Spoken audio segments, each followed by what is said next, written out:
আসসালামু আলাইকুম। আমি রাতুল আছি আপনাদের সাথে এবং আমাদের হাতে ফাইনালি চলে এসেছে আইফোনের এবছরের ব্র্যান্ড নিউ 14 প্রো। তো এই ডিভাইসটা গতকালই বাংলাদেশের মার্কেটে অ্যাভেলেবল হয়েছে এবং থ্যাঙ্কস টু আনবক্সিং টেক তারা এত দ্রুত আমাদের হাতে এই ডিভাইসটা পৌঁছে দিয়েছে আপনাদের সাথে আমার ফার্স্ট ইমপ্রেশন শেয়ার করার জন্য। তো ডিভাইসটা যেহেতু মাত্র কয়েক ঘন্টা আগে আমার হাতে পেয়েছি, সো ফুল রিভিউ আসতে হয়তো কিছুটা সময় লাগবে। তবে আজকের ভিডিওতে থাকবে এটার আনবক্সিং এবং আমার ফার্স্ট ইমপ্রেশন এই আইফোন 14 প্রো নিয়ে। এটাতে যে হাইলাইটিং ফিচারগুলো রয়েছে লাইক ডাইনামিক আইল্যান্ড, 48 মেগাপিক্সেলের ক্যামেরা, এছাড়াও এতে আপনারা নতুন একটি চিপসেট পাচ্ছেন, 𝗖𝗂𝗏𝗿𝗍 চিপসেট। তো সব মিলিয়ে ডিভাইসটা ইনিশিয়ালি আমার কাছে কেমন লাগলো সেটা বলার চেষ্টা করবো আপনাদেরকে আজকের ভিডিওতে। তবে তার আগে যারা চ্যানেলটা এখনও সাবস্ক্রাইব করেননি তারা অবশ্যই সাবস্ক্রাইব করে পাশে থাকা বেল আইকনটা প্রেস করে রাখবেন। আসছি ইন্ট্রোর পর।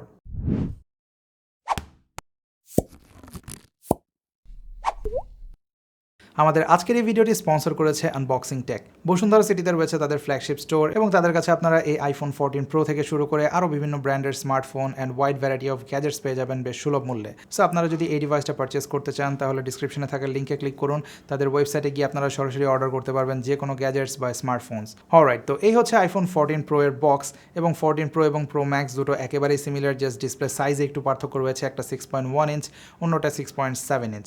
তাছাড়া আর মেজর কোনো পার্থক্য নেই। তো বক্সের উপরে আপনারা যেমনটা দেখতে পাচ্ছেন প্রতি বছরের মতোই একটা নতুন ওয়ালপেপার আমরা দেখতে পাচ্ছি, যেটা অফকোর্স আপনি যখন ফোনটা প্রথমবারের মতো বুট করবেন তখন সেই একই ওয়ালপেপারে আপনি ফোনটা পাবেন। তবে প্রতি বছরের মতো এবছরের ওয়ালপেপারে কিন্তু তারা এই নচটাকে হাইড করার কোনো ট্রাই করেনি, কারণ এই পিল শেপ কাটআউটটাকেই এবছর তারা মার্কেটিং করছে, ডাইনামিক আইল্যান্ড নামে। ওকে, আর দেরি না করে চলুন আনবক্স করা যাক 14 প্রো।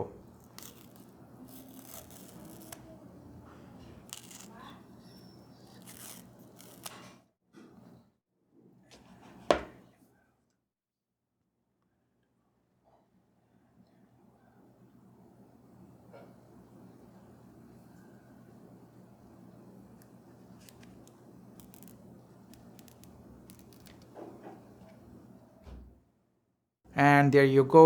আর আমাদের রিভিউ ইউনিটের কালারটি গোল্ড।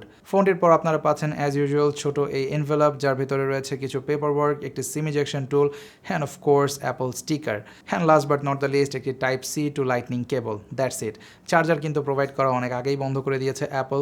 ওকে, তো আমাদের ডিভাইসটি অন হয়ে গেছে, and I'm coming back right after setting this up, and here it is. যেমনটা দেখতে পাচ্ছেন ডিভাইসটা অন হয়ে গেছে এবং এখানে কিন্তু আপনারা স্পষ্ট দেখতে পাচ্ছেন যে এখন আর নচ নেই। অফকোর্স এখানে রয়েছে পিল শেপ কাট আউট, যেটা আপনারা যে কোনো সাদা ব্যাকগ্রাউন্ডে গেলে দেখতে পাবেন, এবং অ্যাপল কিন্তু এই জিনিসটাকে মোটেও এখন ইউআইতে হাইড করছে না, যেটা প্রিভিয়াসলি আমরা দেখেছি।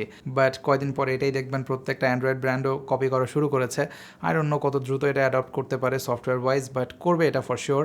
এবং অ্যাপলও যে তাদের ফোনে পাঞ্চ হোল আনবে এটা আমরা মোটামুটি শিওর ছিলাম, বাট এতটা ডাইনামিক্যালি বা এতটা ক্রিয়েটিভ ওয়েতে তারা ইমপ্লিমেন্ট করবে জিনিসটা, এটা কিন্তু আমরা কেউই আসলে ওভাবে ইম্যাজিন করিনি।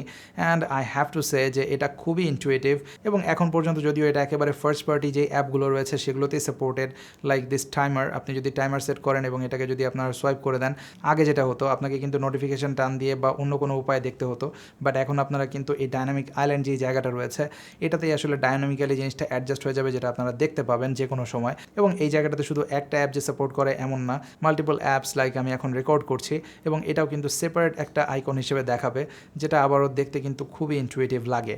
একই সাথে অ্যাপল কিন্তু এই ডাইনামিক আইল্যান্ডের যে এপিআই সেটাকে কিন্তু একেবারেই ওপেন রেখেছে। সো থার্ড পার্টি যে কোনো ডেভেলপার যারা তাদের অ্যাপে এই জিনিসটা ইন্টিগ্রেট করতে চায়, লাইক আমরা হয়তো খুব দ্রুত মেসেঞ্জারের জন্য এই ডাইনামিক আইল্যান্ডের ইউজ দেখতে পাবো, এবং অন্যান্য বড় যেই সোশ্যাল মিডিয়া প্ল্যাটফর্মস থেকে শুরু করে আরও বিভিন্ন ইউটিলিটি অ্যাপস সব কিছুই কিন্তু এটার সুবিধা নিতে পারবে। এবং তখন কিন্তু আমরা মাল্টিটাস্কিংটা আরও ইজিলি করতে পারবো, লাইক দিস। জাস্ট এটাতে টাচ করলে কিন্তু আমরা ওই অ্যাপে চলে যাব সরাসরি। তবে এই জিনিসটা আসলে দেখতে যতটা ইজি লাগছে, আই ডোন্ট থিঙ্ক এটা এতটা ইজি, বিকজ অ্যাপল কিন্তু তাদের 𝗖𝗂𝗏𝗿𝗍𝗍 চিপসেট, যেটা নিয়ে আমরা একটু পরে কথা বলছি, সেটাতে কিন্তু স্পেসিফিক একটা হার্ডওয়্যার রেখেছে শুধুমাত্র এই জিনিসটার অপটিমাইজেশনের জন্য। এবং যেমনটা দেখতে পাচ্ছেন, আপনি যদি একেবারে হোম স্ক্রিনে কোনো কিছু ব্যাকগ্রাউন্ডে না রান করে, অর্থাৎ শুধুমাত্র এই ডাইনামিক আইল্যান্ডে টাচ করেন, সেক্ষেত্রেও এটা কিন্তু কিছুটা রেসপন্স করে। এবং এটার যে রেসপন্সের এরিয়া, এটাতে কিন্তু অনেক ডেড জোন রয়েছে, লাইক আপনার ক্যামেরা সেন্সর, তাছাড়া আপনার ফেস আইডি সেন্সর, এই সব কিছুই কিন্তু এটার মধ্যে রয়েছে। সো এই সব কিছু বাদ দিয়েও আপনার যেই সারফেস এরিয়াটা, এটা কিন্তু খুবই ছোট, এবং যেখানে আপনি টাচ করেন না কেন এটা কিন্তু কিছুটা ইন্টারঅ্যাক্টিভ।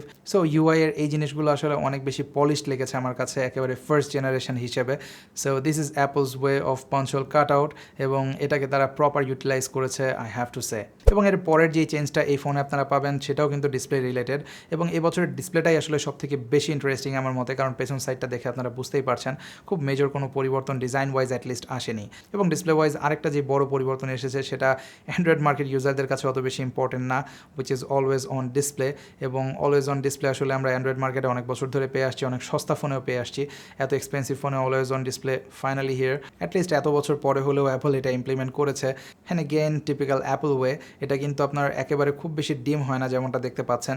এটা আমার টেস্ট অনুযায়ী অনেকটাই ব্রাইট, এবং এখানে আমার মনে হয় সামনে হয়তো আমরা দেখতে পাবো সফটওয়্যার ইমপ্লিমেন্টেশন আরেকটু অপটিমাইজড হবে, লাইক এটাতে আপনারা হয়তো কন্ট্রোল করতে পারবেন যে কতটুকু ব্রাইটার আপনি চান। বাট ফর নাও আমার টেস্ট অনুযায়ী এটা কিছুটা বেশি ব্রাইট, আর এই কারণে হয়তো ব্যাটারি কনজামশনও কিছুটা বেশি হবে। আই ডোন্ট নো, এই ব্যাপারটা নিয়ে আমি ইনিশিয়ালি কোনো মন্তব্য করতে চাচ্ছি না, কারণ এটা আসলে আরও টেস্টিংয়ের প্রয়োজন রয়েছে এবং আরও বেশি ইউজের প্রয়োজন রয়েছে। এবং অনেক ইউটিউবারদেরকে বলতে শুনলাম যে এটা আসলে কালার ডিসপ্লেই রাখে যখন অলওয়েজ অন থাকে। অ্যাকচুয়ালি এটাও কিন্তু নতুন না, কারণ আমরা যদি ফর এক্সাম্পল স্যামসাংয়ের অলওয়েজ অন ডিসপ্লেতে দেখি সেটাতেও যে নোটিফিকেশনগুলো আসে সেগুলো কিন্তু কালারই থাকে। সো এটা আসলে নতুন কিছু বলে মনে হয়নি আমার কাছে, যেটা অনেকে হয়তো বলতে চেষ্টা করছে। তবে অ্যান্ড্রয়েড মার্কেটের বেশিরভাগ ফোনেই যে জিনিসটা কোনোভাবেই থাকার পসিবিলিটি নেই সেটা হচ্ছে এটার crazy brightness, which is 2000 nits. I mean আপনি স্লাইডার দিয়ে কিন্তু 2000 নিটস বাড়াতে পারবেন না, এটা সম্ভবত আপনি 1600 নিটস পর্যন্ত ইনক্রিজ করতে পারবেন স্লাইডার দিয়ে।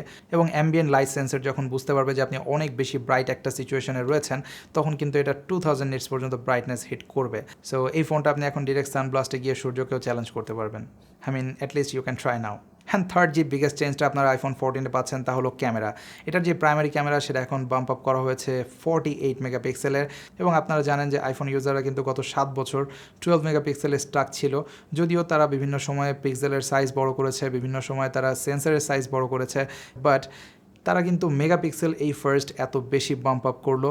এবং এটাও মনে হয় আমার কাছে যে সময়ের দাবি ছিল, কারণ আমরা দেখেছি স্যামসাং কিন্তু তাদের ফ্ল্যাগশিপ ফোনগুলোতে অলরেডি 108 মেগাপিক্সেল পর্যন্ত ক্যামেরা অর্থাৎ প্রাইমারি ক্যামেরা ইমপ্লিমেন্ট করছে।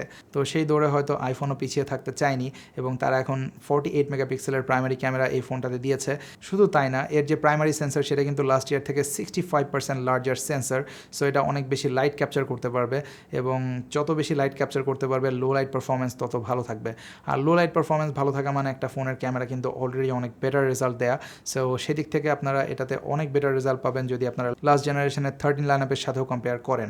এছাড়া ক্যামেরা সেকশনে আরও বেশ কিছু ছোটোখাটো অপটিমাইজেশন রয়েছে, লাইক এখন আপনারা কিন্তু ক্যামেরা অ্যাপে দেখতে পাবেন অ্যাকশন মোড। এটা up to 2.8K video capture করতে পারে, যেটা আপনাকে বিভিন্ন অ্যাকশন সিনগুলো ক্যাপচার করার ক্ষেত্রে চমৎকার স্টেবিলিটি দেবে। যদিও এটা আমি এখনও টেস্ট করিনি, যেহেতু ফোনটাকে আমি এখন পর্যন্ত স্টুডিওর বাইরে নিয়ে যাওয়ার সুযোগ পাইনি, বাট সো ফার মনে হচ্ছে এটা খুবই প্রমিসিং হবে, কারণ অ্যাপল কিন্তু ভিডিওগ্রাফির ক্ষেত্রে অ্যাটলিস্ট স্মার্টফোন ভিডিওগ্রাফির ক্ষেত্রে তারা সবসময় কিন্তু একেবারে টপ চার্টে ছিল।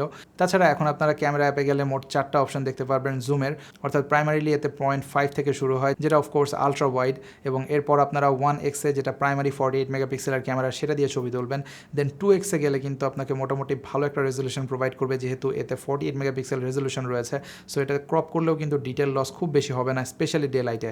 দেন আপনারা যদি 3x-এ যান তখন আপনারা অপটিক্যাল যে জুম লেন্স সেটা আপনারা ব্যবহার করবেন। সো ওভারঅল এখন আপনারা জুম ক্যাপাবিলিটি একটু বেটার পাবেন লাস্ট জেনারেশন থেকে। আর এই হচ্ছে আমার কিছু ইনডোর লাইটিং কন্ডিশনে তোলা ছবি, যদিও আমি এখন বুঝতে পারছি না কতটা ইম্প্রুভমেন্ট এসেছে, বিকজ এটা বিভিন্ন লাইটিং কন্ডিশনে টেস্ট করার প্রয়োজন রয়েছে অফকোর্স, সেজন্য আপনাদেরকে অবশ্যই ওয়েট করতে হবে ফুল রিভিউ পর্যন্ত। তবে আমার কাছে সো ফার যেটা মনে হয়েছে, কালার রিপ্রোডাকশন কিন্তু অনেক বেশি ন্যাচারাল লাগছে এখন, এবং ওভারঅল ডাইনামিক্স, লাইটের যে ডাইনামিক্স সেটাও আমার কাছে মনে হয়েছে অনেকটা ওয়াইডার।